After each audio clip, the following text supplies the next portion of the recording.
The following is a presentation of iRacing.com Motorsport Simulations on LSRTV, The Voice.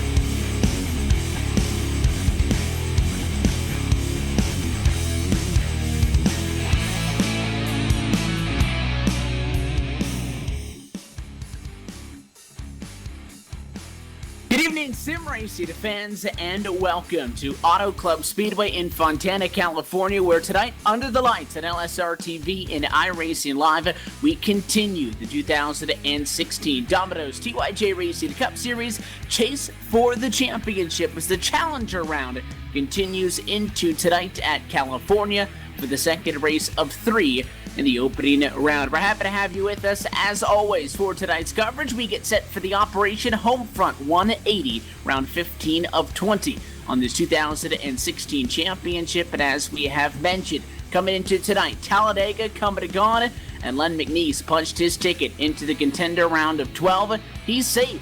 So we go to Kentucky, Michigan, and Phoenix. The remaining 15 drivers on the chopping board, if you will, have an opportunity to lock themselves into that next round here tonight. They also are in a bad position if a tough night sees them here tonight, especially those who did not do very good at Talladega just 2 weeks ago, in a tricky spot if they look to advance. But we get set to go racing right now. The drivers in their 5-minute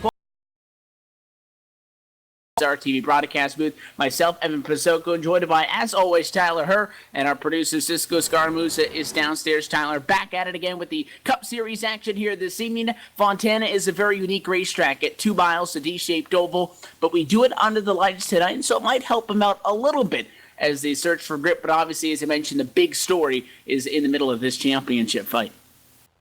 Yeah, with the night conditions here, as you said, there's going to be a lot more grip, but Auto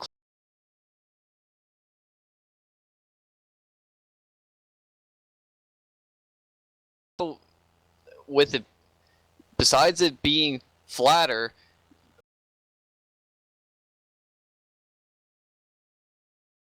because it's going to be a lot more tighter than if it were in the day. But as far as the chase for the championship goes, this will provide a little bit of a clearer picture as to who your favorites are going into the next round after Texas, because we're back to sort of the roots, if you will, of this schedule, the intermediate large tracks, 1.5 miles to 2 mile racetracks, and Auto Club itself is one of those staples of that schedule there. And it is an interesting schedule. You talk about that for those that have been tuning in over the course of the year. We've already been to a couple of tracks multiple times, Talladega being one of those as well. And for the rest of the chase for the championship, including the season finale at Charlotte, is not your typical chase championship road, if you will. After tonight, we will still have 5 races before our 2016 champion is crowned. Qualifying just about done as we get set to get rocking and rolling tonight in Fontana, California. We'll toss things trackside for tonight's opening ceremonies, and as always, Jaden Berkey with tonight's national anthem.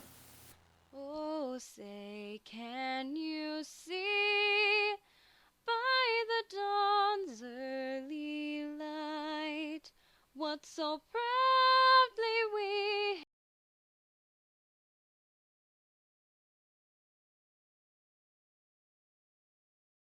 stripes and bright stars through the perilous fight, o'er the ramparts we watched were so gallantly streaming, and the rocket's red glare, the bombs bursting in air, gave proof through the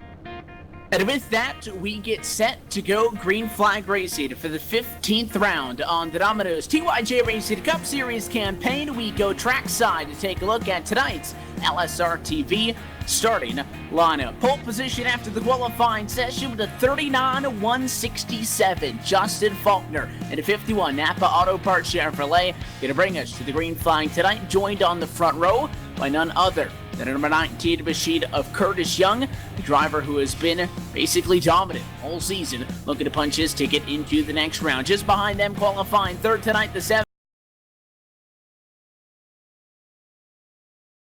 of Kevin Fetty. Just behind them, Judd Danielson in the 85 Chevrolet, also qualifying inside of the top 5.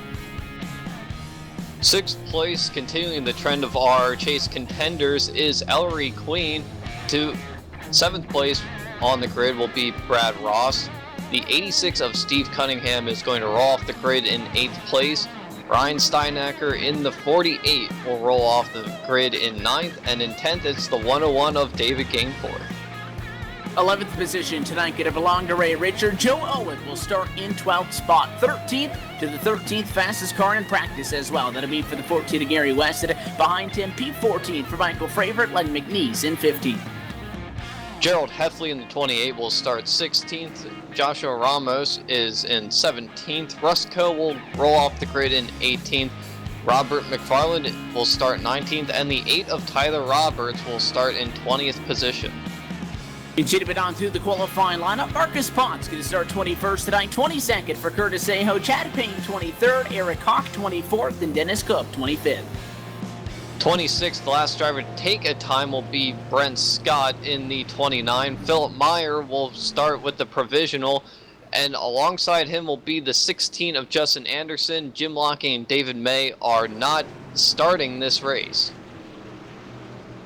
The pace car gets set to make the sharp left-hand turn down to pit side as we get set to continue this race for the 2016 Chase for the Championship. You're watching Domino's TYJ Racing on LSRTV and iRacing Live. The pace car has dropped down and away. Field in the hands of your pole sitter, Justin Faulkner, across the start-finish line, collects the green flag and underway in the Operation Homefront 180 down to turn number 1 for the first time tonight from Auto Club Speedway.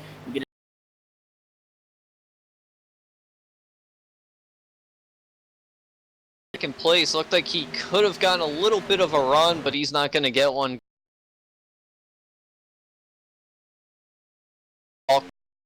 Down to that bumpy turn number 3, and it looks like the entire top 8, 9, 10 drivers are now all single file. Looks like Brad Ross is going to try and take a peek underneath the 85 of Judd Danielson, but also up front, battle for the lead. Curtis Young going underneath Justin Faulkner as they head down to turn number 1.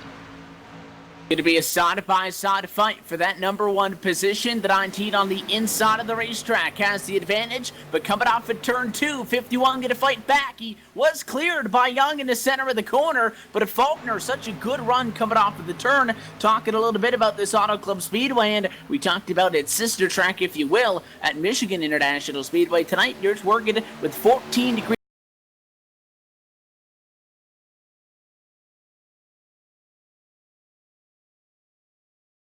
A fight behind for 3rd, 4th, and 5th. Yeah, this track here at Auto Club really provides a lot of great battling for position and passing opportunities. These wide sweeping corners, you can arc it in, you can attack it at a shallow angle, but on the outside you can get a great run down the back straightaway as we see Justin Faulkner fighting back, trying to get to the right rear, alongside the right rear of Curtis Young, but driving into the corner, Curtis Young has the advantage, and Justin Faulkner, he's going to have to settle into 2nd place right now as Curtis Young completes the pass in that number 19 Go Fast Speed Energy Drink Ford. So the 19 machine is able to secure that number 1 spot again, just 4 laps in of a total of 90 laps on the night, get a total of 180 miles before the checkered flag flies at the end of it. And while Curtis Young got to race lead, 50 wide of Bashida Faulkner not going to give it up. For the moment, that gap sits at about 1.5 car lengths. Battle behind now for third position. Outside the 70, Mike Donahue. Inside for the 94, Kevin Fetty. And those cars door to door with a single file line forming up behind them for to jump on to whichever lane ends up being the best. 62, a Queen, going to go to the inside. At the same time, Ryan Stoneker wants to give the outside a go. 2 wide, 2 rows deep.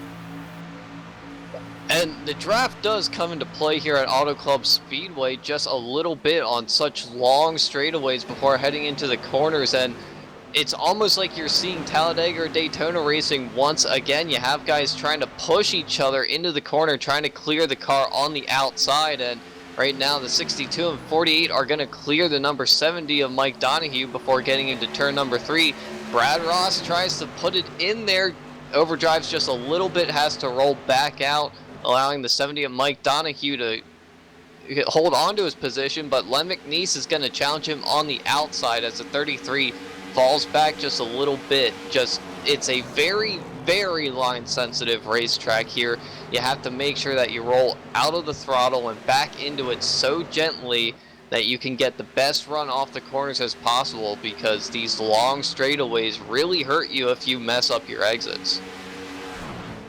For the first time tonight, I think everybody inside of the top 10 runs single file for the moment. Talking about Curtis Young, Justin Faulkner up front. You're not missing much in that fight. They continue to run 1-2. The difference is this time they are both going to have about a second advantage to third position to Kevin Fetty on the back. The top two, 1.2 in front could be the number. They picked up 3/10 that last time by. They're definitely on the move. It's going to help them pull away the fact that there's a battle on for third. However, very short-lived. Ellery Queen to the inside, made the move off of turn number 2. And the 94 going to try to take it back, not allow that number 62 to occupy that third position. When we come back around to the start-finish line, looks to the inside in 3. Not going to happen this time. And in fact, maybe by doing so, open up the door for Steinecker.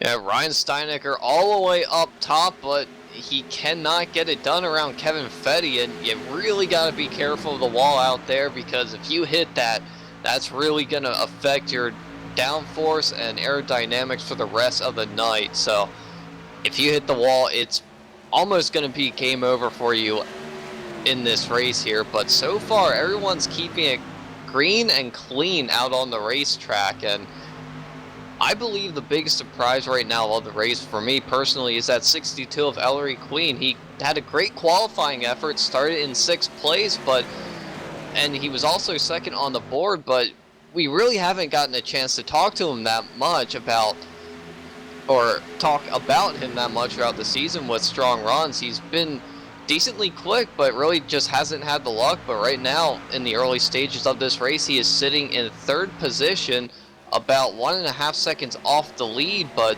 a great run for that 62 Chevrolet right now regardless.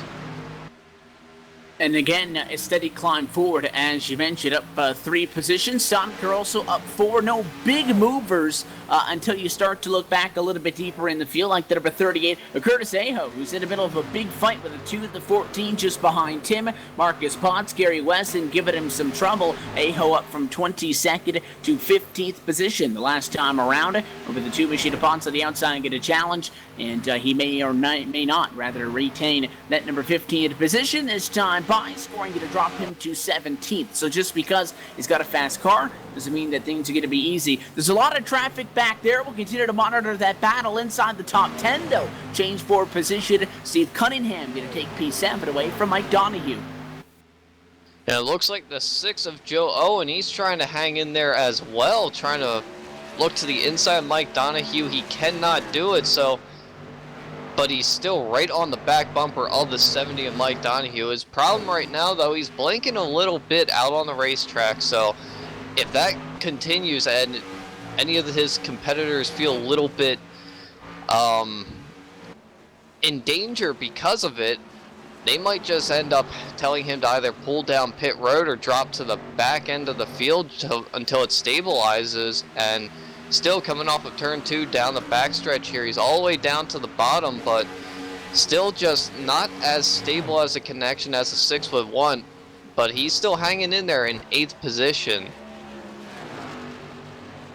We had the 28 machines of the 30 that we talked you through at the start of this one. What they did was they actually took the green flag. We have 27 of those 28 that are still on the lead lap.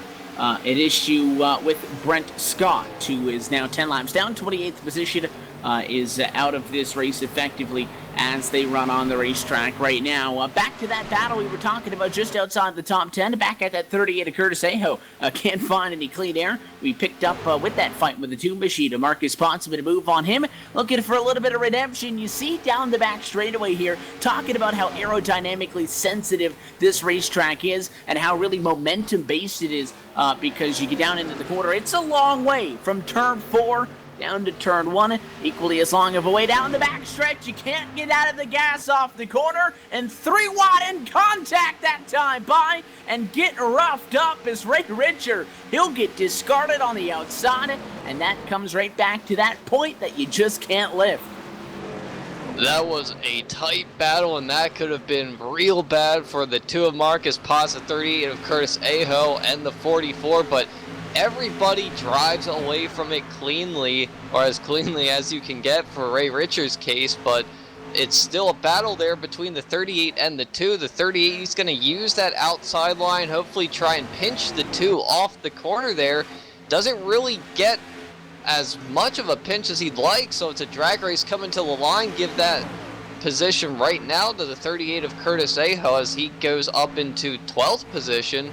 But Marcus Potts, he's really fighting hard there, and you know, when you get back into this traffic, it's so hard to try and get away from it that you're just almost, it feels like you're stuck racing the same guys over and over and over again in that group of traffic there with how Auto Club ends up racing. We're still stuck in this pack. Talked about how the top 2 stuck together and began to pull away from 3rd to 4th and 5th. Who, when you look at Fetty, Queen, and Stonecker, the rest of the drivers inside the top 5, excluding those top 2, they're kind of stuck together, already within 0.4 of a second. It's the same thing that you're seeing back here. Potts, Danielson, you got the 38 Aho, the 8 even thrown into the mix. Tyler Roberts, the 44 Ray Richer, and really tight again coming off of turn number 2. To each other, and again, this fight is the second time we've seen contact 9 seconds behind the leaders. Yeah, see, part of this is everybody feels like that once they get a run, they're going to make the pass, they're going to get it, they're going to be able to drive away, but it's almost not the case. What these guys need to do is just settle it down a little bit, sort of try and work together and try and use that draft to just go a little bit faster than the pack in front of them, trying to work together and catch up. But because everybody gets a run, like right here is Curtis Aho getting a big run off of turn number 2. He's going to even get alongside the 2 of Marcus Potts before getting into turn number 3. But still, that's what happens where these guys get these big runs and then they start racing, and as they do so, it just slows them down a little bit more each lap. So they just keep falling on time on the timesheets there as Curtis Young just keeps driving away. But what a move by Curtis Aho on that backstretch, just getting from turn 2 to turn 3, picking up 2 positions by himself. And now he has to hang on to them because, again, I mentioned when we were looking through and trying to find a couple of big movers, he was up in the 15th position. Now he's up to the number 12 spot. It's a race highest, but when we picked him up, he lost, I think, 3 spots. The next time I lost 2 the lap we saw him, and I did believe he fell back down to 18th at some point in that fight. Good news, he's starting to get away. 2 car in the fence behind him. Just going to say, Marcus Potts was putting up a charge. That's not going to help at all. Pretty good lick in turn 4. Yeah, not as bad as what it could have been, but still, hitting that wall is going to hurt the car. And it looks like he has a little bit of a wrinkle on that right front fender, so that might slow him down just a little bit, affect the handling there. And we just saw Joe Owen in the 6 just pretty much blow by the 38 of Curtis Aho coming out of turn number 2.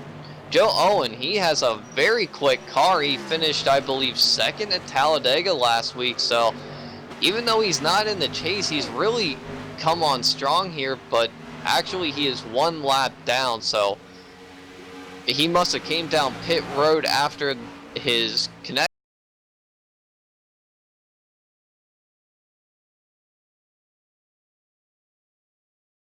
Braver, he was all the way at the top of the racetrack, and now it looks like that group of cars that was in front of Curtis Aho by about a second has now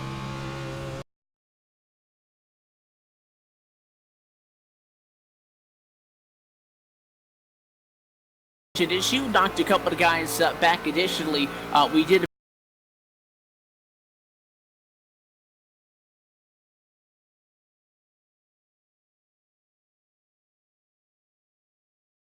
that does sit 1 lap down, and luckily enough for him, not heavily affected, if you will, for the issues that he's seeing tonight. It's a big racetrack, so he's the only driver 1 lap.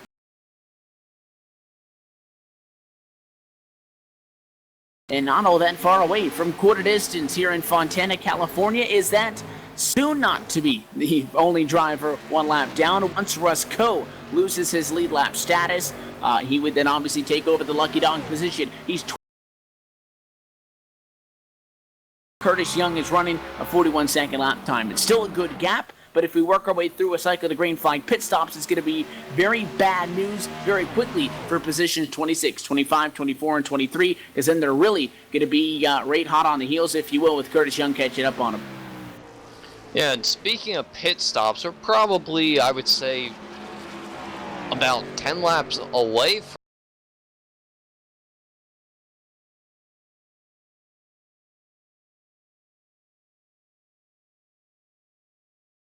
60, just trying to spread this race out. If it goes green the entire distance by 30 lap runs, they run a smaller fuel cell in this series, so they can't go as far as what a full fuel cell would be able to handle, which I believe would be around 40 to 42 laps. They run 3/4 of that, so right on that cusp of they're probably going to be able to go 30 to 32 laps worth of fuel in these cars, so we're about 10 laps away, I would say, and right now it looks like still Curtis Young and Justin Faulkner are pulling away from the field. Ellery Queen, as he crosses the line, about 4.5 seconds off the pace, but Justin Faulkner, he's still within half a second of the leader, and just looks like he might be closing just a little bit. Hard to tell, but still with Curtis Young if something were to happen to him. I think the more interesting thing, if you will, about Young and Faulkner is that they're still staying so close together. 19 may have pulled a little bit more time, that time coming off of turn number 4, and again it looks like a rather large gap. The actual interval at the start finish on is just 0.4 of a second. Just keep in mind that they're doing about 194 down to turn number 1, but they're so close. Again, they're 4.6, 4.9, and then you get the 6.3 seconds ahead of third, fourth, fifth, and that number hits double digits by the time you find P8 on the racetrack, but they're so close to each other. Faulkner with a win at the Bristol Motor Speedway in the last race before the change for the championship. Curtis Young is, like we mentioned, had a really good season. Michigan, Phoenix, Texas, all of that also to accompany the success that we've seen from him here in the past. Justin Faulkner, 2 wins on the year. That win at Bristol accompanied his win at the Charlotte Motor Speedway. None of these drivers were named, though. Len McNeese, the winner at Talladega, he's in safely to the next round. So all these drivers, I think, confident that they can knock off for the next 2 races some consistent finishes and easily slot into the second round. They'd like to just get the job done here tonight. And Faulkner now slowly beginning to fade as we get to the longer end of a tire run. Now 25 laps in, still clean and green. Might have to think strategy-wise if he wants to get in front of the 19. Yeah, and from looking at how Justin Faulkner is driving that car, it looks like he's dealing with the right front tire starting to wear out. He's really pushing out at turn number 4. A few laps ago, he almost brushed the wall. If he did, it might have taken a coat of paint off the right side, but he was very close to hitting the wall, but he's still right there, about half a second behind the number 19, Curtis Young. car that we've been used to seeing up front all season long here, but right behind them, it's still a battle between the 62 and 94 Ellery Queen and Kevin Fetty. Those two just have not been able to leave each other alone this whole race, and right there's the lap down car, that's 6 of Joe Owen on those slightly fresher tires than everyone else, and he's just going to drive around on the outside, and he's going to set his sights on trying to get back on the lead lap the hard way. But already a few drivers may have made pit stops. It looks like the 17 of Philip Meyer, he's making them, and the 54 of Dennis Cook, he already made a stop. Michael Fravert, it looks like he made a stop as well. All three of those drivers showing one lap down, and wow, Michael Fravert just made a big move on the 44 of Ray Richer on those fresh tires. Look at him just cutting through this field. That's what new tires really helps you do here at Auto Club. 28 laps in now from the Auto Club Speedway, almost at the 1/3 distance. Faulkner down pit road. Your pole sitter, who is at the time running in the number 2 position, does make the first move. He'll come in for service, so I think we all expect that to be, no doubt, 4 tires in Sunoco Race Fuel. He's got a long trip down the pit lane here at Fontana, and even with the size of this racetrack, you're basically going to lose 1 lap to the race leader. 51 slides it into the box. Nice clean entry. We look to see if Curtis Young will come in this time around. Again, your top 2 had a run together.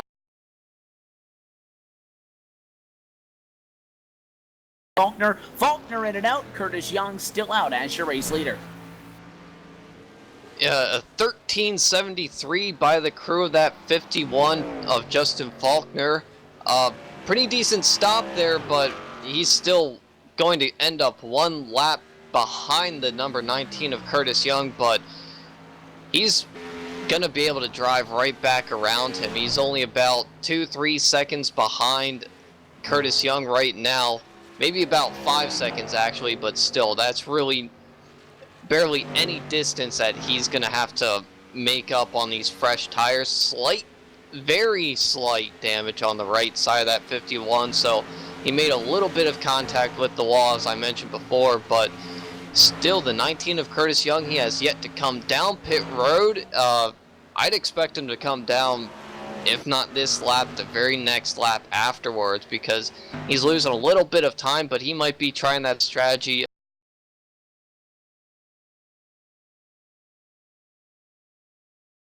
That seems to be the number 19 strategy right now.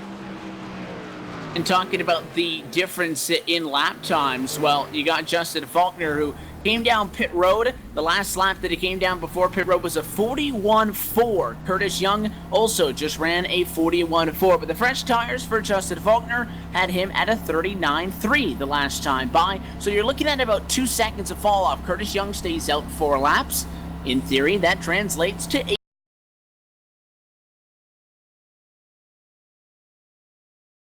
Get your service done, how quick you get it out, but the rough estimate is fairly understandable that you're going to lose on the beginning of this second stint. And again, Curtis Young pitting at lap 30. I think it is clear if he hits his numbers and we stay green for the next 30 laps, he'll come down at around lap 61, 62. It'll be the final trip down pit road on the night. The question is that the same strategy that Justin Faulkner's on? I don't think Faulkner pitted so early that he'd be on a 3-stop strategy. I think maybe he just has to go for a little bit of a longer stint. We'll find out, though, if this call works for him again. Both of these guys had almost a 7 to 8 second advantage when the pit cycle began over 3rd, 4th, 5th on back. I'm curious what that number looks like in 20 laps from now.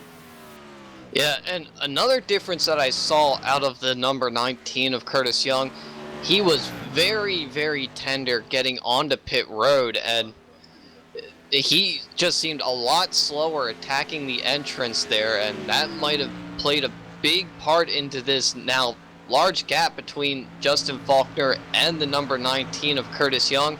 As they cross the line, it looks like it's going to be almost a 3-4 second advantage that Justin Faulkner is going to have. But right now, Judd Danielson, your leader right now, he has yet to come down pit road. Ray Richer, second place, he's coming down pit road. Chad Payne in the 9, he's still staying out. Glenn McNeese, he just finished his pit stop, and the 28 of Gerald Heffley, he's still riding out on the racetrack. So the looks like 3 drivers have yet to come down pit road. Judd Danielson, he might be making his way down pit road this time. Chad Payne, I'm sure he's soon to follow suit. And 28 of Gerald Heffley, he should be coming down soon, which is going to hand the lead back over to Justin Faulkner, who that last time by now has a 5-second advantage over the 19 of Curtis Young.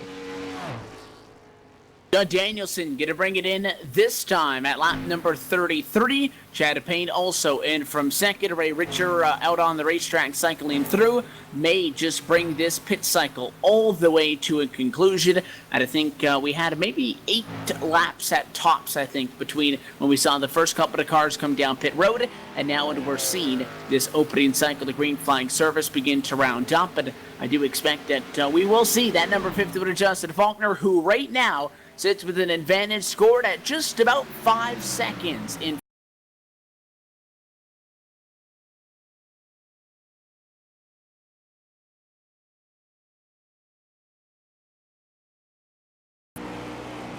Yeah, we just saw the 51 of Justin Faulkner just blow the doors off the 28 of Gerald Heffley, and here he comes now down pit road. This is going to complete the entire cycle with Justin Faulkner being the big winner of this pit stop cycle there by coming in a little bit earlier. 5.1 second advantage over the 19 of Curtis Young.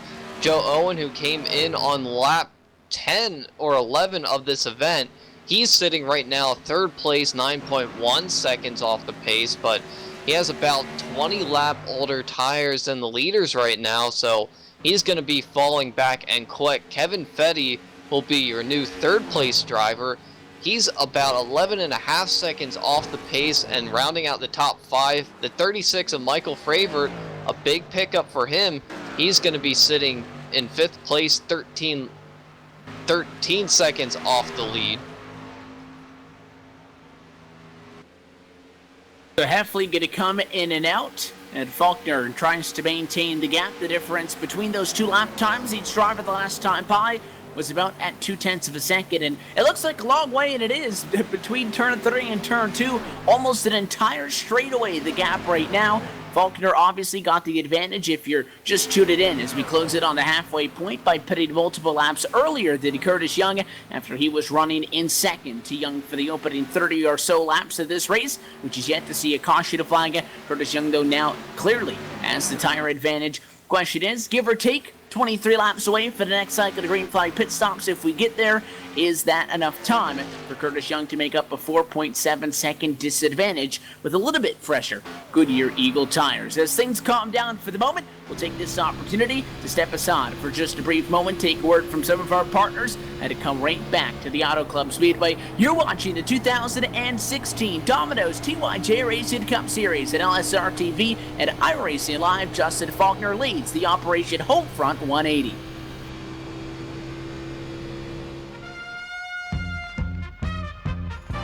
Once its sights are set, nothing can stop. Relying on keen senses, lions search patiently before striking with alarming speed. Wait for it. Gotcha, Mr. Beast.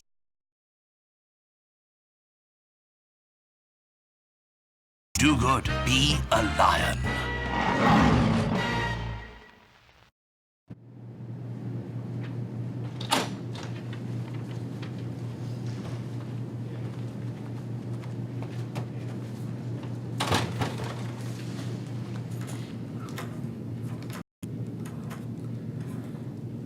How much?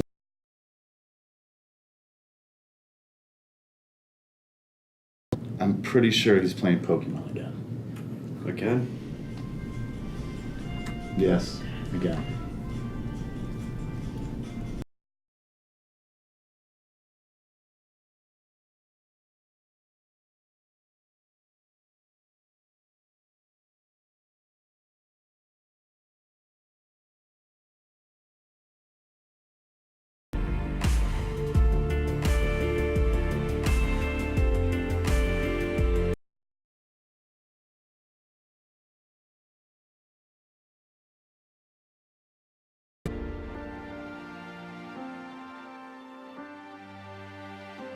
All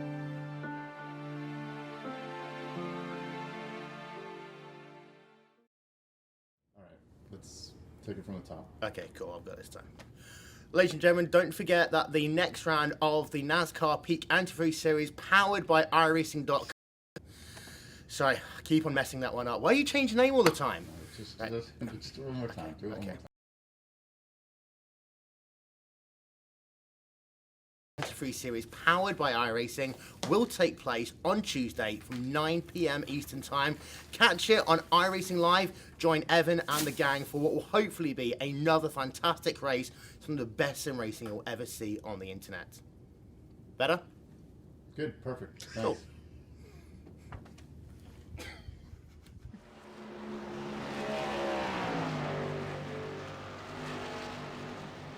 Back live under the lights tonight at the Auto Club Speedway. 41 laps completed of the Donnie on the board in tonight's Operation Homefront 180. Operation Homefront, one of the top 5 highest-ranked military charities, with 93% of all donations making their way directly to our vets, presenting tonight's race, 15 of 20 on the season. It is also the second race of 3 in the Challenger round of 16, and we're happy to have you with us back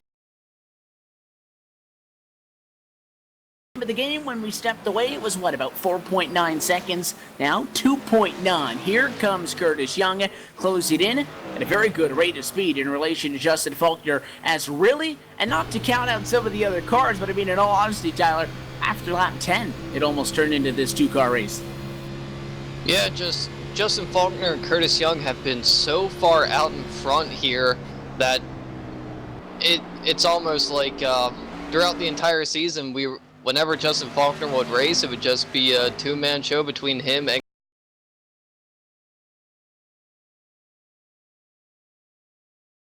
closing in and in a hurry on that 51 of Justin Faulkner. And I'm sort of wondering here, maybe is Justin Faulkner taking it a little bit easier on the tires, since he had about a 5-second advantage. He can really control the pace as the 51 looks to put the 17 of Philip Meyer 1 lap down. An uncharacteristic race for that 17 here tonight. He's just off the pace. I would have expected him to be up in the top 5 all night long, but the 17 of Philip Meyer, he goes 1 lap down here to the leaders. But going back to the battle between Curtis Young and Justin Faulkner, just it looks like Curtis closing in about 2 to 4 tenths a lap each lap,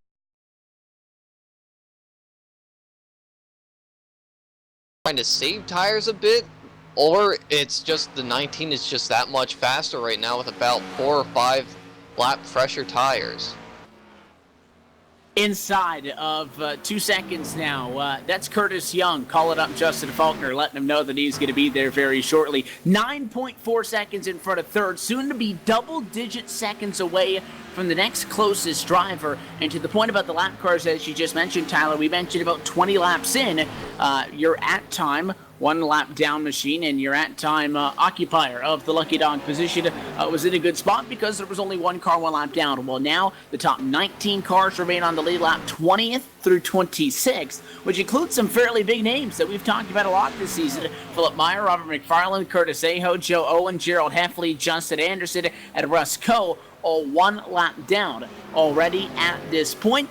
Justin Faulkner in just about 34 minutes since he dropped that car onto the grid and rolled off in the number 1 position tonight, takes the halfway point. Cross flags in the air from Fontana. Let's take a look at this afternoon's iRacing, a midway race break brought to you by iRacing, the world's premier online racing game with professionally organized racing from NASCAR, IndyCar, the IMSA, and many more. It's the Napa Chevrolet, 1.6 seconds in front of Curtis Young. They started 1-2. They're on 1-2 right now, 47 laps into this contest. Faulkner, the short pit, has him in front. Curtis Young on the fresh tires going to make it a battle for the race lead in just a matter of laps. Behind them, Kevin Fetty runs 9.0 seconds off position. Behind him, Mike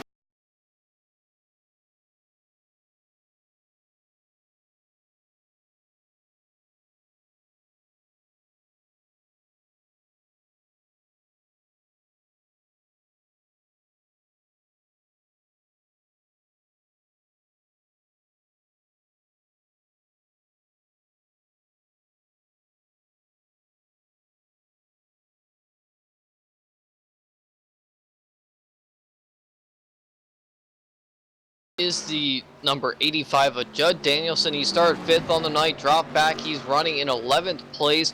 Ray Richer, we saw him in some heavy action earlier. He runs in 12th. Dennis Cook in the 54 runs 13th on the night. Brad Roston, the 33, is running in 14th, and 15th is Gary Weston in the 14. Joshua Ramos runs 16th, 17th, is the 20 of Eric Hawk. Chad Payne runs in 18th position, final car on the lead lap. The 41 machine of Robert McFarland, he is in the lucky dog position, 19th, 1 lap down, and behind him the 17 of Philip Meyer here, who, as I mentioned earlier, doesn't seem to have gotten a handle on the racetrack so far. And then to round things out, you continue through tonight's running order.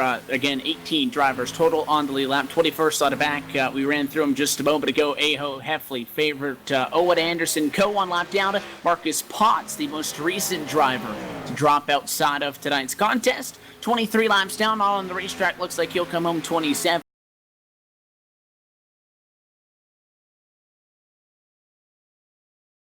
P1 down through P28. This has been your iRacing Midway Race Break. For more information on the wide variety of sim racing possibilities online, visit iRacing.com and sign up today. Nice and smooth for the night.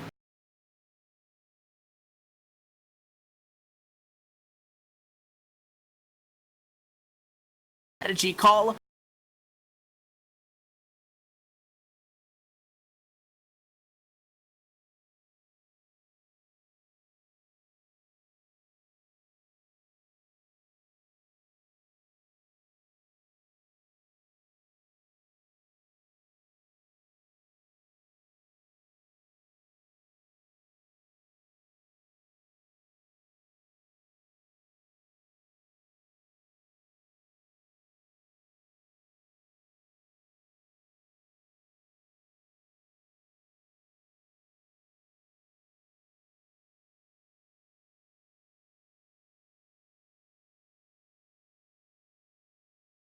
Slightly old.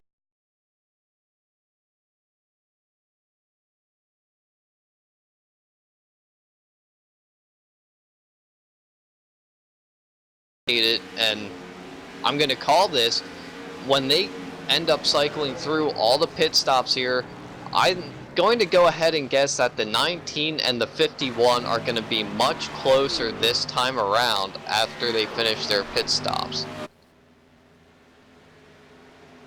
Everybody else continues to be stuck in a couple of those groups that we talked about. You'll have 3-4 cars stuck within 1 or 2 seconds of each other, 7th through 10th. In that 13th through 16th position, another group of 4 cars that are actually scored just within 0.3 of a second. That's a good battle back in the pack. Meanwhile, although it is 34.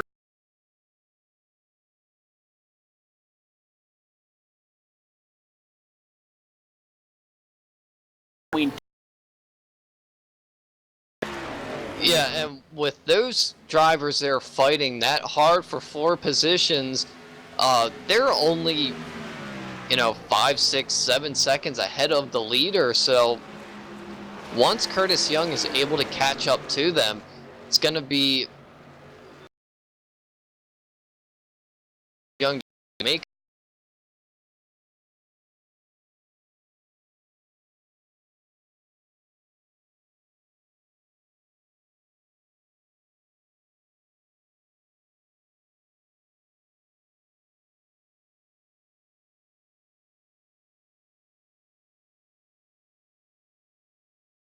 of him, so he doesn't have to really worry about it too much right now, and he might even be able to duck down pit road before he even gets there. But Curtis Young, he's starting to open that gap up on the 51 of Justin Faulkner. That last time by, he opened it up to almost 1.4 seconds over the second place driver. Coming back around the line, we're going to see how much he opened it up on this lap here. Curtis Young crosses the line, completes lap 54, and he's going to have about a 1.8 second advantage. So he almost opened up half a second over the 51 of Justin Faulkner that time by. And he still has about 5 laps until we get to lap 60, which if you're going to base on, again, what we saw the first time, we went 30 laps. We expect to see them go another 30 laps. And again, this race, incredible pace, 55 laps in, just past 40 laps, or rather 40 minutes, since these cars were on. All eyes turn to Curtis Young and Justin Faulkner.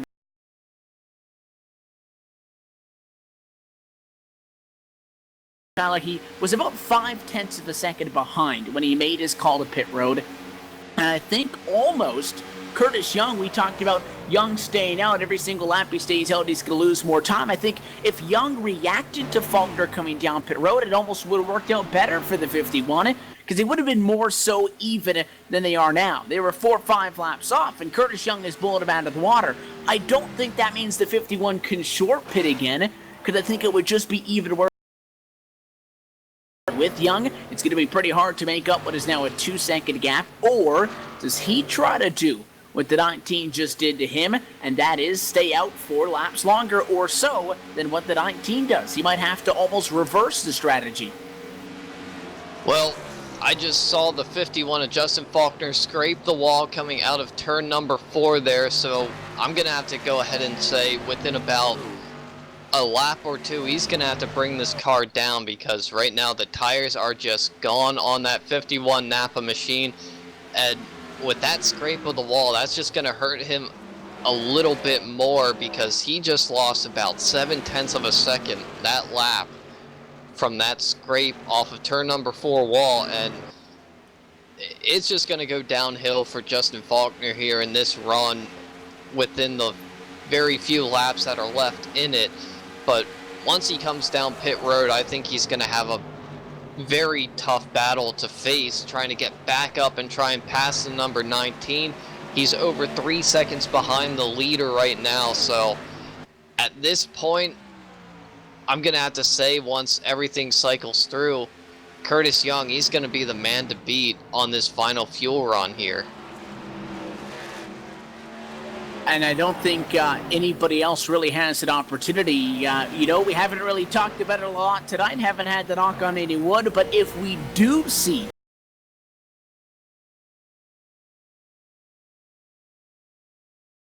even tires, you would expect everybody to come down and get fresh tires regardless. Who knows what could happen? But I don't think there's any denying that Curtis Young, fastest car on the racetrack. Again, started this race second after qualifying just what was 5/1000ths of a second slower than Justin Faulkner. Only took him to lap 2-3 to completely execute the move for the race lead, and then slowly started to run away. Again, what was a 0.5 of a second gap before we saw the first cycle of pit stops. Justin Faulkner, maybe recognizing that the 19 was a little bit quicker, went for that strategy call. It has not worked, and he's going to stick with the short pit. 59 laps in, Justin Faulkner down pit road. He will, I assume, take over the race lead from Curtis Young through the cycle to pit service. I don't see this move, though, taking the win away from the Go Fast energy drink Ford. No, Justin Faulkner there, he had to stretch that.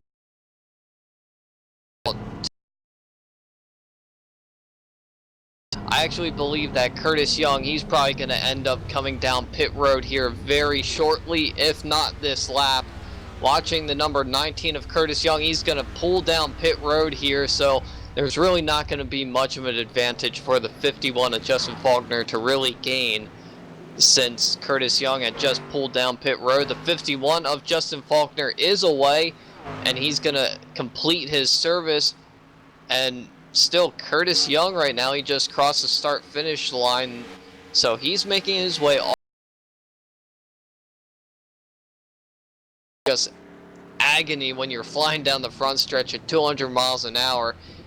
Stops perfectly in his box. The right sides are going to go up, and Curtis Young is going to pack it full of fuel, 4 fresh tires, and we're going to see where he comes out after he completes his pit stop. Along with him, the 54 of Kevin Fetty and the 70 of Mike Donahue both pulling down pit road, but Curtis Young is away and looking for Justin Faulkner. He just crossed the line there, so it might be close, but I don't think it's going to be enough for the 51 to really gain too much of an advantage here, as Curtis Young just pulls up onto the backstretch now, and the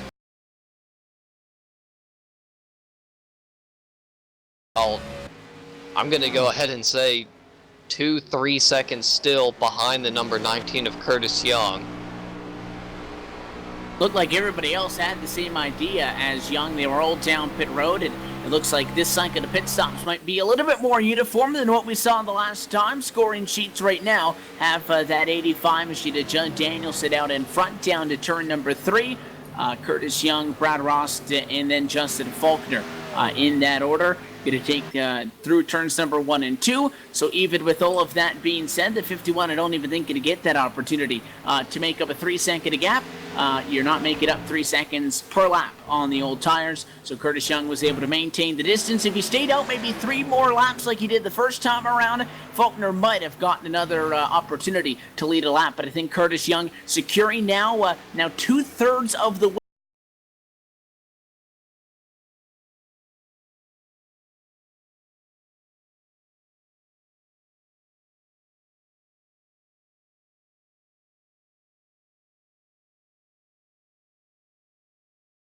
contender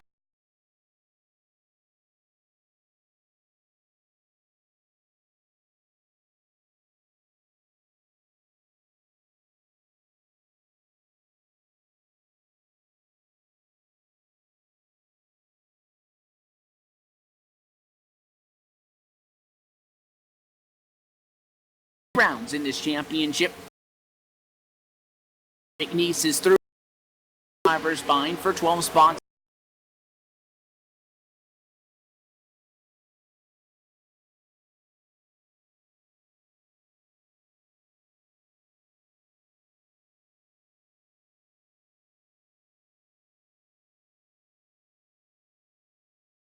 Everybody knows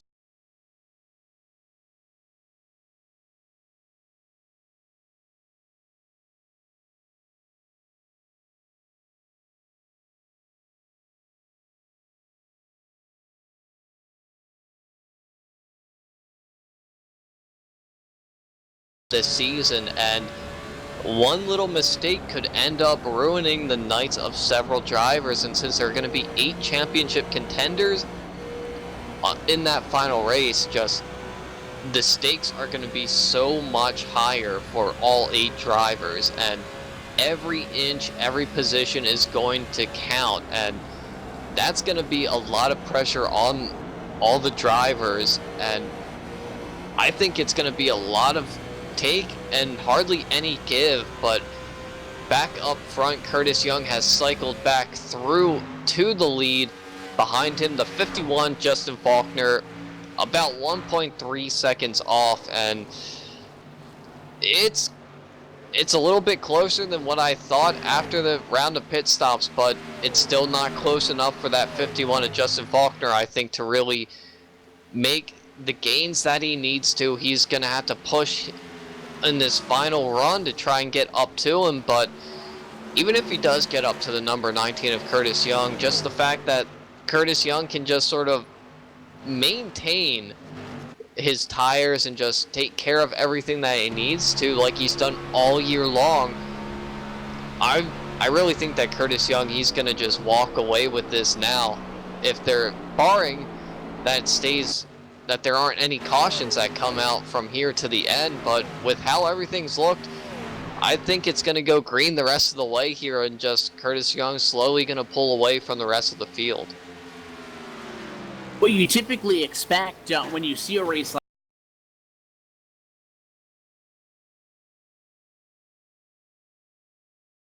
lead lap, but you still have positions 7 through 13 within 10 seconds of each other, and at least 2 pairs within 1 second of each other. So there are still battles on the racetrack. We saw people getting physical once in turn 4. We saw it again down in 1 and 2 for what was maybe 14th, 15th position at the time. They're still going to be going at it. Doesn't mean that anything's guaranteed. And speaking of which, behind your race leader, Robert McFarland almost junked his Haas automation machine trying to get around Curtis Young. Your race leader wasn't willing to give up the preferred lane. Just like that, could easily put yourself in a tricky scenario and bring out a caution flag. But we've done 68 so far. You just need 22 more. Yeah, and that's just going to be 22 flawless laps out of the number 19, but looking back at second place there, he's getting pushed by the 41 of Robert McFarland. Looks like the 41 really wants to try and fight his way back up to just being one lap down, but the 51 of Justin Faulkner just is able to enter the corner and go through center so much better than the 41 that the 41's just going to have to cede that position of trying to get back to just one lap down. But it looks like Justin Faulkner's closed up a little bit on your leader, Curtis Young, as he goes around the number 6 car of Joe Owen, who is multiple laps down right now. But at the line, it's under 1 second, so Justin Faulkner closing in just a little bit. You never know, 9/10 of a second. Again, it was 3 seconds. He short-pitted him by 1 lap, and, you know, we were talking before they came down for that second time, Tyler, possibly that he might have to go with a role reversal to maybe stay out longer than Curtis Young, have the tire advantage. But just to the point that I had made at the same time, I said if Curtis Young came down immediately after Faulkner did the first time, they'd be much more even, and that's what you're seeing now. Because we were talking about, about a 2-second fall off. He loses 3/10 that time, and the bad news for the 51 is he's working around lap traffic. But from the start of a run to the end of the run, about 2 seconds. Curtis Young, 3-second advantage at the pit. Pitted 1 lap later.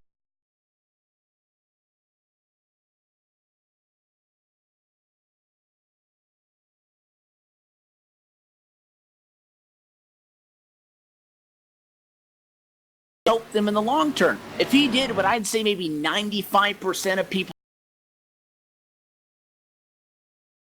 then it may not have worked out for Young, because they would have been dead even that entire last stint instead of Curtis Young being much faster. Faulkner now, though, as he gets around the traffic, loses more time, up to 1.9. Yeah, Justin Faulkner just pounded the wall coming out of turn number 4 once again. Looks like he's just been dealing with a tight condition exiting turn number 4 the entire night, and that was the hardest hit.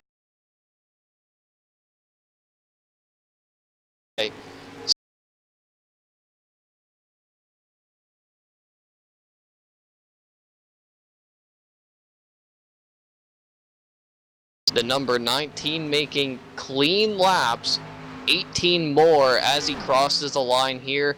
He just needs to really focus on what's outside of his windshield, because the 51, I think after that hard hit with the turn 4 wall, that pretty much sealed his fate here tonight, unless there's a caution and he can get some of that fixed. But Curtis Young right now looks like he's going to run away with it, but it's going to be a while behind them until you actually see the number 54 of Kevin Fetty, about 13.5 seconds off the pace of the leaders there. But he's sort of in his own little island, if you will. He has nobody challenging for position in front of him and nobody really challenging for position behind him. He's 10 seconds behind the number 51 of Justin Faulkner, but he's about 5 seconds ahead of the 4th place runner of Ryan Steinecker. And right now it looks like the closest battle on track would actually be between the number 48 of Ryan Steinecker and the number 70 of Mike Donahue. They're only separated by about 0.7 of a second, but that's about as close as you'll see right now as far as a battle for position. All the way back here, actually, the 84 of Len McNeese and the 101 of David Gainforth. That's a battle for 7th position right there. That right there is your closest battle on the track as they exit turn number 2 side by side. And to mention that, you see a couple of these fights where you get guys stuck together and are not going to be able to get away from each other inside of the racetrack. And if the back to the top side comes the 84 Lenny McNeese, side by side into 3. Is single filed out in the quarter, double file back out of 4, and now once again single file. We'll see if the 84 McNeese can try to set him up again, but again Gainforth makes the move, goes up to P7. Yeah, we just saw Len McNeese get a great run through the center of the corner there, and it looks like he's, the 84, it looks like he's trying to really use the high side.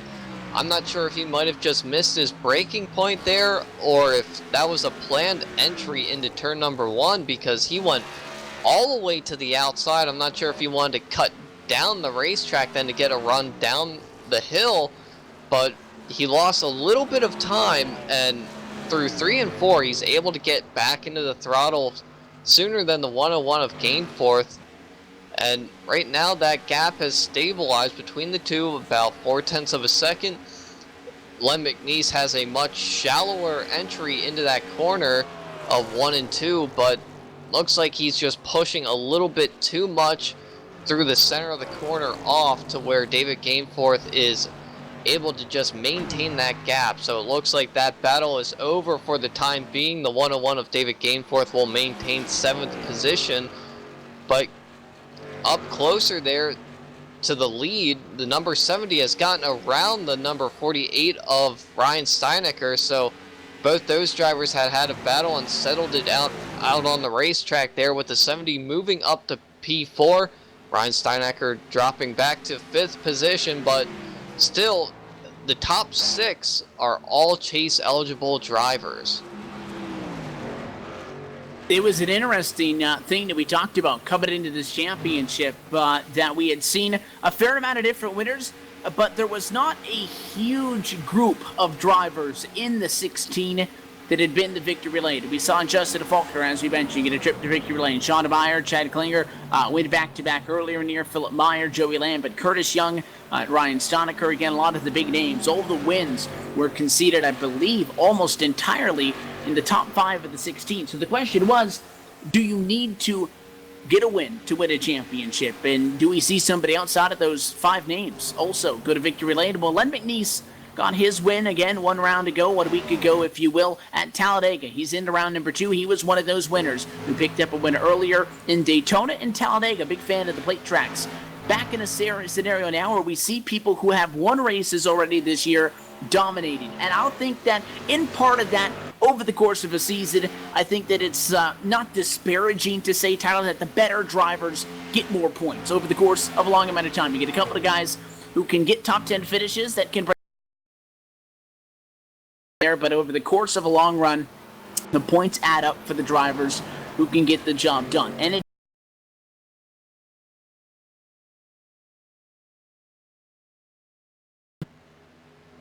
in 5 run now 79 laps deep and just on the cusp of getting inside of 10 laps to go, that I'm not at all surprised it's the same names up front.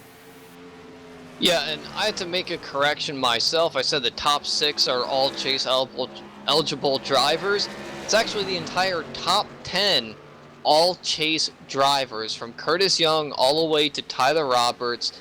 Those guys are all in the chase. So just backing up what you said there, all the guys that have pretty much proven themselves throughout the season are now proving themselves here that they all deserve to be in this chase. And if you go back 2 weeks ago at Talladega, we saw a lot of the big names having troubles at Talladega, all having their own issues throughout the entire race, getting caught up in wrecks or missing pit road speed or something to that extent. But here at Auto Club, taking the whole draft out of equation, the entire top 10 being chase drivers just goes to show that they all know what needs to be done throughout the entire length of a race, and they have put themselves in positions to get good finishes here. But looking up towards the top of the list, we see the names that have been up there all year long: Curtis Young, Justin Faulkner, Kevin Fetty, Ryan Steinecker. He's been up front plenty of times this season. Mike Donahue, he has shown speed, he just hasn't gotten the finishes that he's been really looking for. But here tonight, he's running in 4th position, still trying to get it done here tonight. He's pulling away from the 5th place driver of Ryan Steinecker, so he still is showing that he knows what needs to be done in order to get the best possible finishes to try and contend for this championship. On the racetrack right now, Linda McNeese, Judd Danielson going to go side by side for the number 8 position. McNeese has it. Danielson wants it. Been a little bit of a rough go for the 85 machine. Still going to be an easy top 10 finish. That move going to put the 85 back up to 8th position. But after starting in 5th, has been a little bit of a decline over the night. Linda McNeese, I believe, loses his 2nd position in the last 10 laps after, at one point, after starting in 15th, running not all that long ago, P7, falls down to 9th. Still one of the top 3 biggest movers on the night behind Tim Tyler.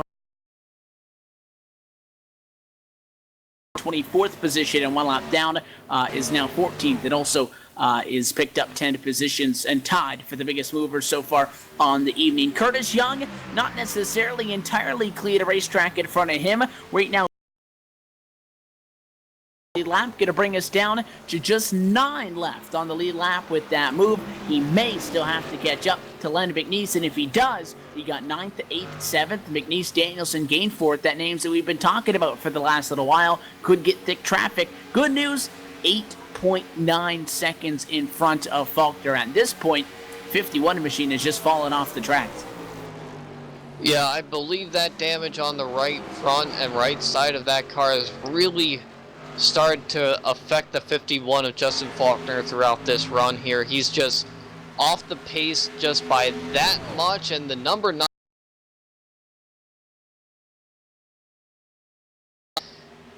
get around. I believe the 9 is on fresher tires right now as well, opting for a 3-stop strategy that hadn't really worked out for him tonight, but the 51, he's just sort of free falling at this point through the field, but yet with a huge advantage over the 3rd place driver of Kevin Fetty. He's probably going to end up finishing right there in 2nd position. Still not a bad finishing position for him, but still, when you're over 10 seconds off the leader, it just, finishing 2nd place just feels like possibly finishing in 30th place to these drivers out here, because with how close the competition was earlier between the 19 and the 51, it's just going to sting that much, just falling that far off the pace of Curtis Young here tonight. I think it stings too the way it goes down.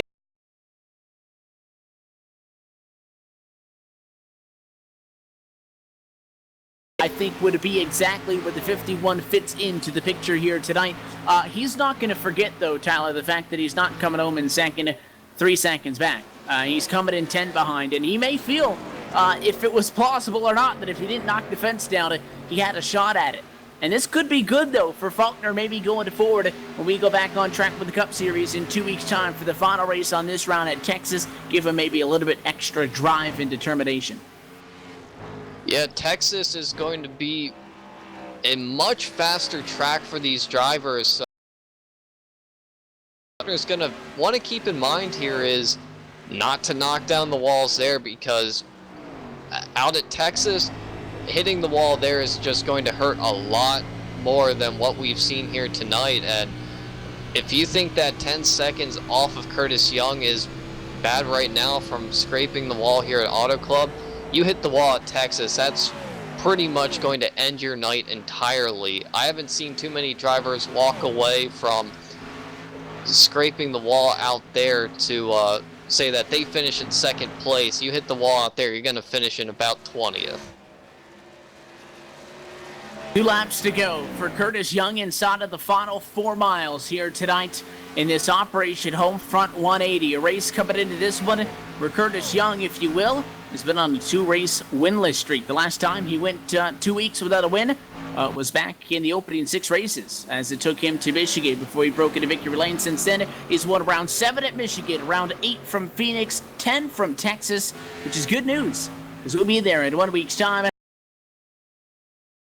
Have to bank on a little bit of added Fort Worth luck to get himself into the next round, because he almost has it locked up this time by white flag in the air. 2 miles to go.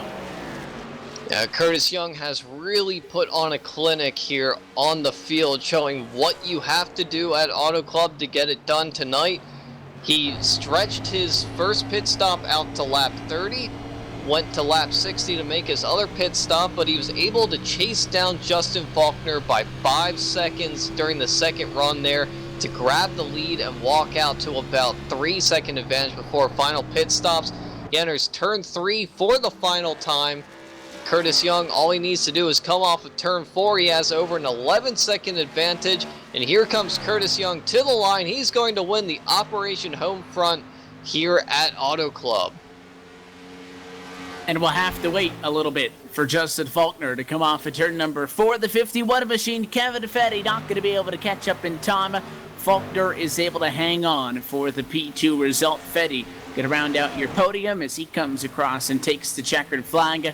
What a performance, though. Curtis Young already down in turn 3, getting set to burn it down. With that, he'll become the second chase winner in the 2 chase races we've seen so far to get a trip to victory lane. Led to McNeese last week at Talladega, and this week here tonight from Fontana, California. Curtis Young, checkered flag, going to put him automatically into the contender 12 as well, and continue to now leave us with 14 drivers still in this round of the what was 16 vying for the remaining transfer positions, and 4 of them going to be going home when we go racing at Texas. The 19 Curtis Young lives to see another day.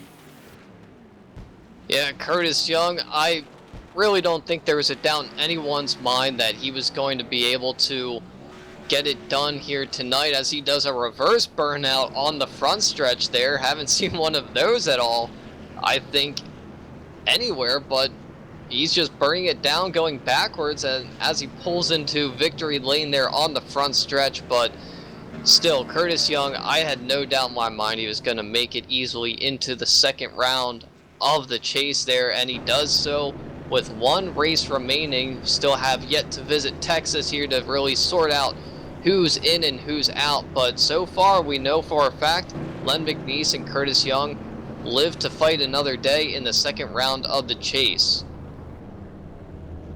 He heads down towards Gatorade victory lane, and we'll catch up with him there in just a moment. Step aside and come back. The post-race show is next from Fontana. A quick one, Curtis Young, your winner. And the Operation Homefront 180, more to come right back here on LSRTV, the voice of sim racing.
Back live from the Auto Club Speedway. A nice and quick one. Green all the way in tonight's Operation Homefront 180. Curtis Young awaits us trackside at Victory Lane. First, let's take a look at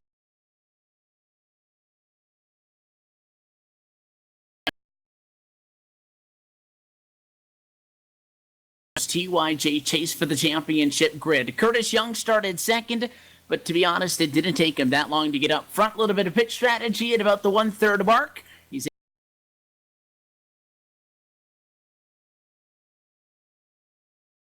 Evan Fetty comes home tonight, third position. Mike Donahue with the P4, and Ryan Stoneker, who rounds out your top 5. P6 tonight for Ellery Queen. Judd Danielson in 7th position. David again 4th, also coming home at 8th position. The top 8 all started from inside the top 10. Pretty clear that track position was very key tonight. Just behind the final driver coming home on the lead lap, that's where you'll find the 84 Landon McNeese. First driver 1 lap down. P10 was Ray Richer. Tyler Roberts brings the 8 machine home in 11th place. Steve Cunningham will finish in 12th position. Gary Weston and Eric Hawk will finish 13th and 14th respectively. Joshua Ramos will finish in the 15th position. Brad Ross will finish 16th. 17th will go to the 36 of Michael Fravor. Curtis Aho will finish in 18th position. Final car 1 lap off the pace. 2 laps down in 19th is Chad Payne, and Justin Anderson will finish in 20th place 2 laps down. 21st position behind continuing the drivers, multiple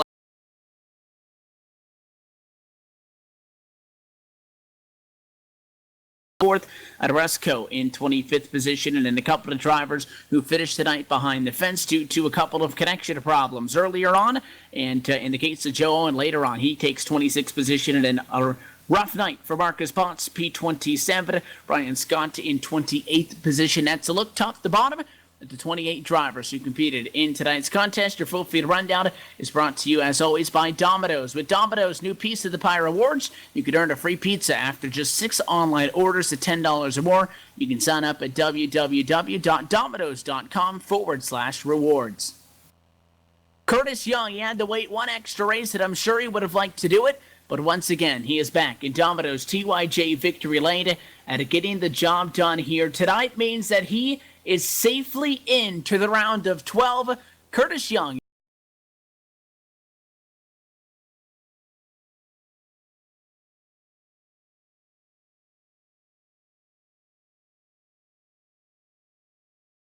didn't get much of a break tonight, and for the better part of the evening up until those final 20 laps, you had that 51 car all over you.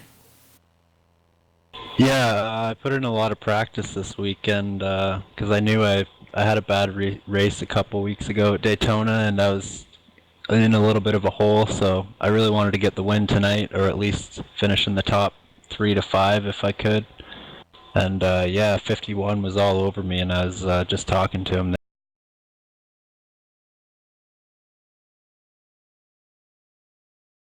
Put him back so far, but before that, I saw him. He was coming. He brought the gap down after that last pit stop from about 2.5 seconds to under a second.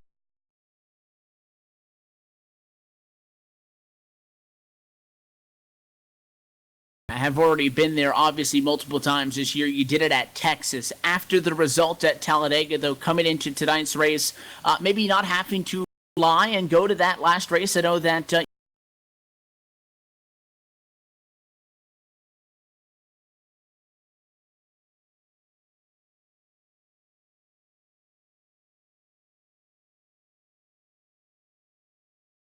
is in.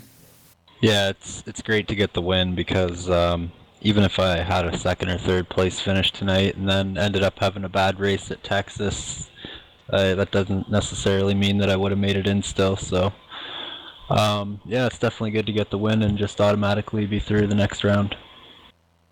You get the job done here tonight, and I know that this is just another small step in your quest for the championship, but a very strong and dominating performance. The strategy was the right call here tonight. You cruise easily by, at the end, what was 12 seconds to the checkered flag. Curtis, who gets it done for you guys every week?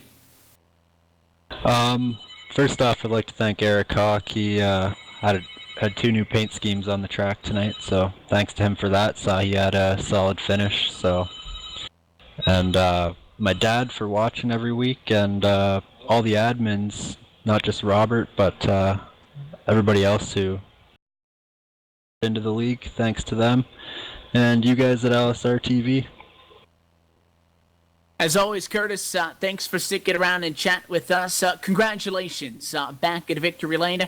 I know that we expect to see you back up front at Texas, but looking forward, we look to see you when we go racing in the round of 12 from Kentucky. Until then, best of luck. Thank you guys. Have a good night. The winner tonight, Curtis Young, another dominating performance. P2 at the start. He gets the most laps led, though, with a very strong night, and he is back into Domino's Gatorade Victory Lane for what I believe is the 5th time on 2016. So close, but not quite enough for a third trip to Victory Lane. Justin Faulkner, a strong run tonight, and he needed it, because I was talking about how Curtis Young came in 2 points below the cut line. Tyler, Faulkner came in at the very bottom after a poor result at Talladega. It's not a win, but a P2 tonight definitely helps him going forward. Yeah, Justin Faulkner, as you said, he was at the very bottom of the barrel of all the chase drivers heading in here, but he was trying to make a statement, try to get into victory lane here, but will come up in second place. Justin, you had a strong car there early on, but faded a little bit late there. Talk to us about your race.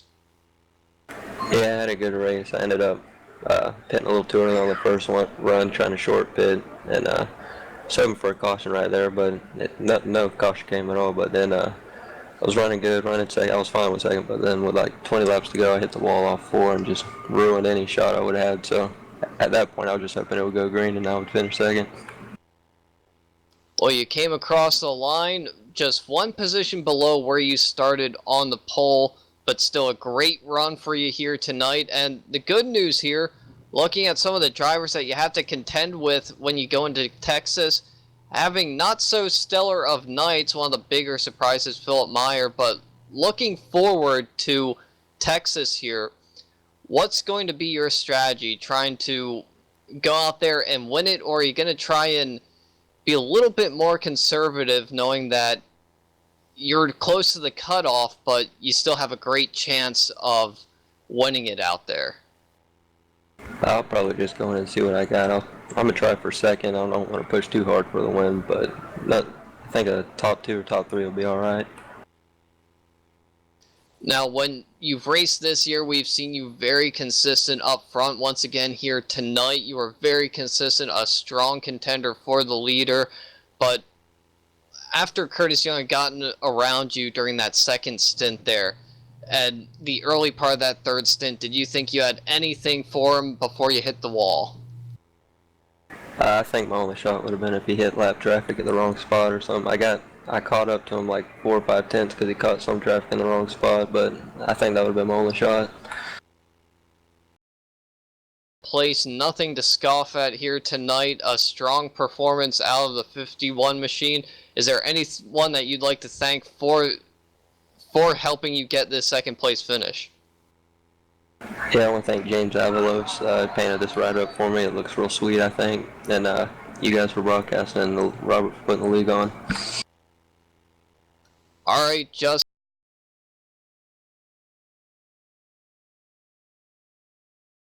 2 weeks.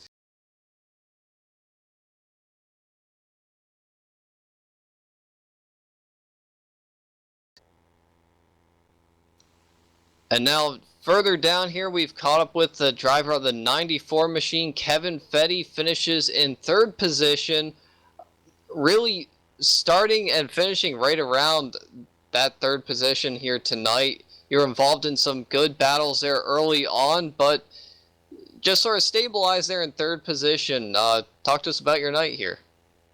Yeah, it was a fantastic night finish-wise. Had originally planned, through practice, the tire fall off was substantial and figured there'd be some cautions. Shows how wrong I was with that. But I figured I'd just spend that first green flag run, that first fuel run, in a bubble and just sort of log some laps. And by the time I realized there was not going to be any cautions, it was taking on a green flag atmosphere that I was too far back to do anything with Curtis and Justin. It just wasn't going to be able to make up that much time on them. So ran around and kept an eye on Mike and Ryan to make sure I kept a cushion on them, and was quite happy with the points of third place.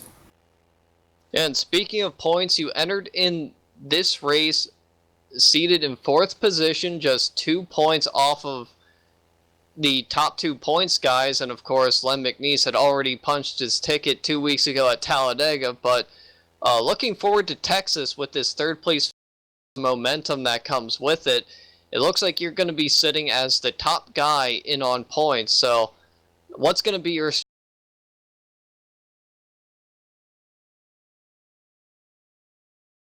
I'm really pleased with how the last 2 races have gone, Tyler. Talladega is always going to be a wild card, and this was probably my weakest track out of the rest of them. So with Texas coming up, and Texas being my best track, it's going to be sort of hard not to run hard and see if I don't have anything for Curtis. But I'll just keep an eye and make sure that the points are going to be safe before I do anything too crazy with trying to win the race.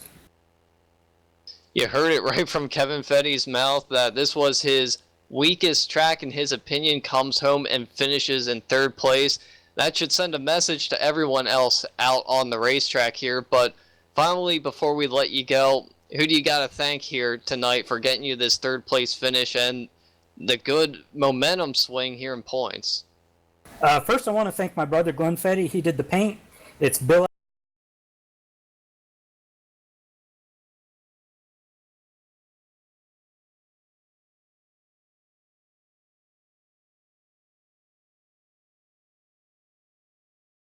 Sim equipment, and I'm working with them to design and build some wheels and some button boxes. So they're going to be on the car later on this chase, and just want to thank them for coming on board as well.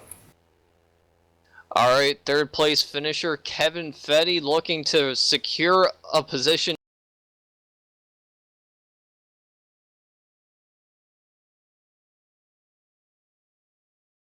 Have a fantastic evening. So tonight here at Auto Club, we've seen Curtis Young go out there and dominate this race and just on the final stages open up his lead by over 12 seconds over 2nd place Justin Faulkner. Evan, were you expecting the sort of results we've seen here tonight? I think what the common place has been is there's always been a twist. I was expecting maybe a twist with the strategy, but that twist was not there. Faulkner had a good challenge, absolutely. But Curtis Young was the faster driver. He had the faster car. He won the race. And I think it's even less shocking that it's Curtis Young who is the one that brings out this performance. I think what it matters the most. Again, he and Faulkner both below the cut line.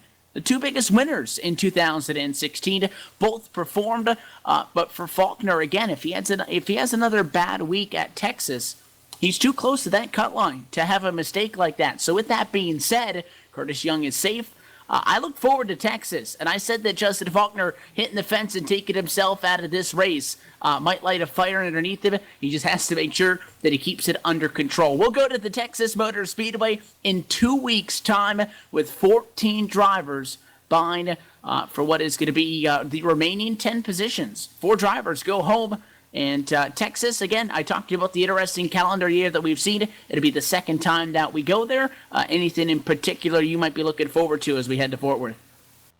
Well, obviously, we're going to be looking at the cutoff, who's in, who's out. But Texas has always been a great racetrack as far as racing goes. There's going to be multiple lanes to choose from in 3 and 4. We're going to see guys all the way up towards the wall, guys all the way at the bottom. Turns 1 and 2, just about a 1 to 2 groove racetrack on that end, but still, Texas is fast, and it can be furious to some of the drivers that make a mistake there. And with the chase cutoff looming, some guys might be trying to make some drastic calls throughout the race, trying to get themselves back in contention. We hope to see you not only in two Thursdays' time for that one, but also coming up in between then as our coverage of Domino's Racing continues with the Domino's TYJ Denton Defenders Truck Series and many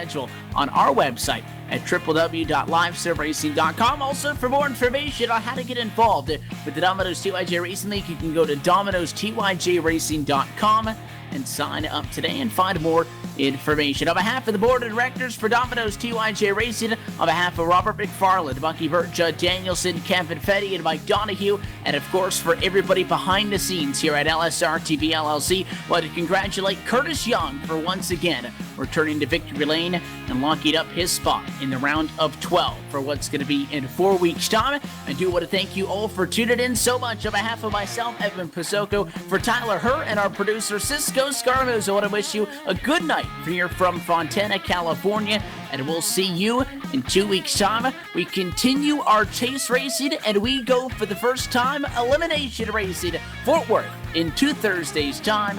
You can find the entire race for the Domino's TYJ Chase for the Championship only here on LSR TV and iRacing Live. Good night.